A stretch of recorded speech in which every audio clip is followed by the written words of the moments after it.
All right. Welcome, everyone. You know, episode 4 came out. It's really good. Now, I will say it's not as strong as, episodes 1, 2, and 3, but they were handling their own arc. The downfall of Mark and Cecil. That was really interesting. But right now, it's not.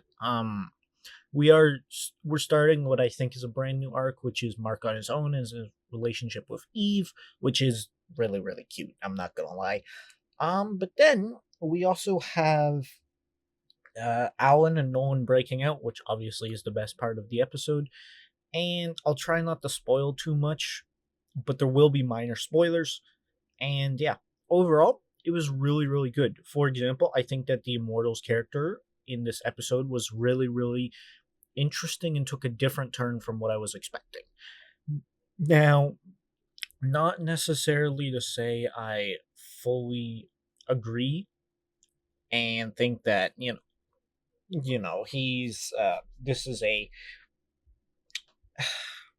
a logical progression of his character. I do have a little bit of opposition when it comes to that, just because I think it's out of character for him to do the things that he does in this episode, especially with the given context that we have, aka him living for thousands of years and just sort of the consequences of his actions. We also do get teased about future events like calling Mark the Emperor and stuff like that. Obviously, I read the comics, so I know what they're referring to, but to the average person, that would be really, really good foreshadowing. And I don't necessarily remember if Immortal said all that stuff in the comics. I think it was just glossed over. But, correct me if I'm wrong. Also, uh, yeah, Mark and Eve are really cute together. They form a really fun dynamic, and it's really engaging. Now, I'm not gonna say that they're the best couple or anything like that, but they do really solidly support each other, and it is cute and wholesome to see. And but yeah, that's covering their subplot. Also, the time travel. Time travel is always wonky, so at this point, I don't care anymore. If your time travel doesn't make the exact sense and I'm able to put a narrative hole in it, cool. I'm able to put a narrative hole in like every form of time travel. So what's the difference here? Well, the difference here is that I'm saying it just to acknowledge it, but I really don't care at all because And then we get to the good stuff. Man, Nolan and Alan. Okay, I guess this is gonna be more spoilers. They break out of prison, right? And yeah, yeah, they break out of prison together, and it shows a really good character progression for Nolan and how he is getting better and better as a human being, which was really engaging. On top of that, I thought Battle Beast was really engaging. However, his vocal performance I feel did not match the performance he gave in season 1. Now, I don't know if that's because he was either given mediocre voice direction or simply put they were crunched on time. After all, we know the development history of the show has been what's the best way to describe it? So the Titanic, right? Now imagine the Titanic was also on fire and got hit by a meteor. I think that's the best way to describe the development history of Invincible. Now, obviously, I did enjoy it. I think it's really good, and I'm excited for the future. But, but, but, I will say that I think that this episode in particular was definitely a setup episode. It was not a episode where I was like, "This is why you watch Invincible."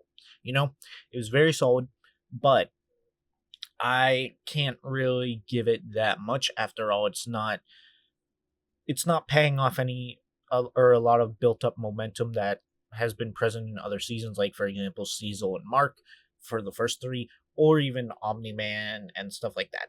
To be fair, I do also notice the show normally does get a little bit worse in the middle of the season, just because they they do a real good job of rearranging the comic so it fits perfectly into the 8 episode format. And obviously there are mistakes and a little bit of problems in it, but but but it's still really good, you know.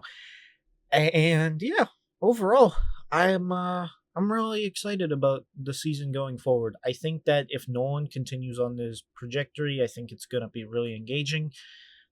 And to be honest, I'm quite interested in the Viltrumites. I you know, obviously they are the main focus, but I am wondering how much we're going to be dealing with them going forward, because this show does deviate from the comic a little bit.